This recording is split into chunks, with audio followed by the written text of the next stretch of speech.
Assalamualaikum warahmatullahi wabarakatuh. Waalaikumsalam warahmatullahi wabarakatuh. Kami perwakilan dari SMA 1 Cisayong ingin mewawancara tentang harta warisan. Yang pertama, bagaimana cara membagi-bagikan harta warisan dan berapa jatah masing-masing pewaris? Mengenai waris, aya warisan. Ari waris mah waris, hukum waris. Hukum waris itu adalah ilmu untuk membagikan tata cara membagikan harta yang ditinggalkan oleh mayat. Nah, itu hukum waris. Dalam istilah bahasa Arab itu disebutnya faraid, ilmu faraid. Nah, sedangkan warisan adalah harta yang ditinggalkan oleh almarhum atau almarhumah. Untuk pembagian ada sepertiga, seperempat, seperlima, seperenam, seperdelapan, itu tergantung mayat meninggalkan siapa aja ahli warisnya. Masih ada suami, ada istri, atau ada siapa, itu masih banyak. Jadi perhitungan itu berdasarkan situasi. Ketika ada anak laki-laki satu orang, otomatis ke dia semua. Ketika warisannya dibagikan, dengan catatan dibagi dua dulu.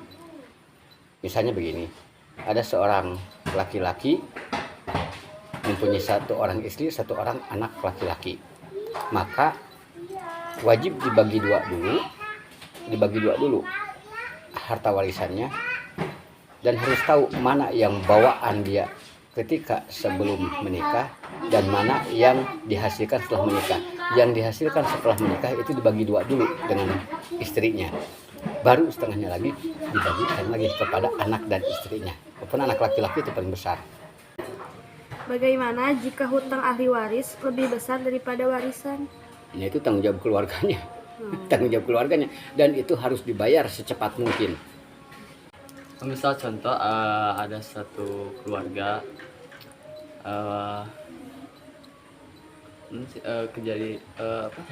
kecelakaan. Apa misal Dua-duanya meninggal, semuanya meninggal. Satu keluarga itu meninggal, terus harta warisannya dikasih kemana? Ketika semuanya meninggal, taruhlah semuanya meninggal. Misalnya satu orang akan jalan-jalan ke Eropa misalnya bersama keluarganya. Ternyata kapalnya mengalami musibah, pesawatnya jatuh, meninggallah semuanya. Hartanya banyak.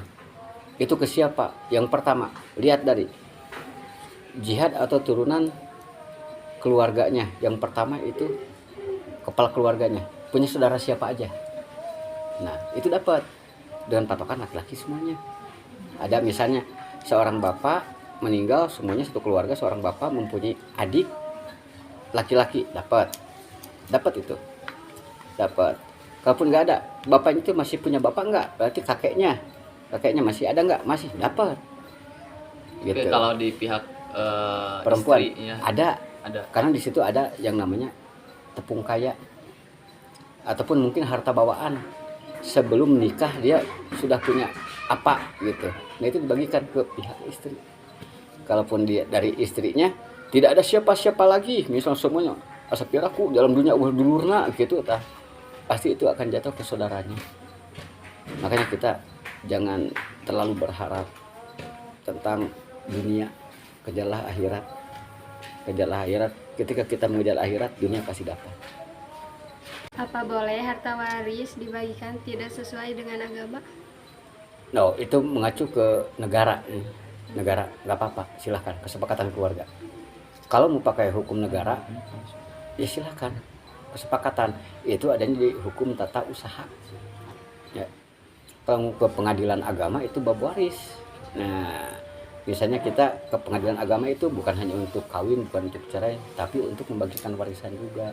Pernah kan kejadian, pernah lah di sini ada suatu sidang pengadilan agama dan saya ikut ke sana. Kalaupun mau dibagi rata ya silahkan.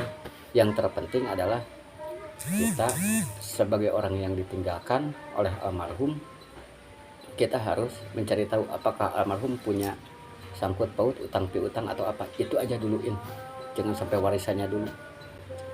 Barangkali ada utang piutang, meskipun 100 rupiah, 50 rupiah, itu wajib dibayar, apalagi jumlah besar itu. Gimana katanya cara bayar utangnya? Kalau kita sebagai anaknya nggak punya utang, kan ada misalnya peninggalannya, jual aja, pakai bayar utang. Jangan waris dulu, bayar dulu utangnya. Itu. Gimana kalau nggak punya harta? Ya kita sebagai anaknya berkewajiban untuk menyelamatkan almarhum dari segala apa yang jadi beban semasa hidupnya. Makanya ketika sambutan di acara pemakaman, barangkali ada sangkut paut yang bersifat hak adami, utang piutang, sen, peser, itu paling kecil nilai uang, sen, peser itu paling kecil nilai uang. Kalau kalian mau mengambil apa namanya uang terkecil, ada goweng, ada sen, ada peser, baru rupiah. Gitu. Rupiah mah sudah zaman kesini, ada goweng, ada sen, ada peser. Gitu. Makanya di saking kecil-kecilnya sen, peser, gitu kan. Itu. Atos? Udah. Nah, sok atuh ari atos mah.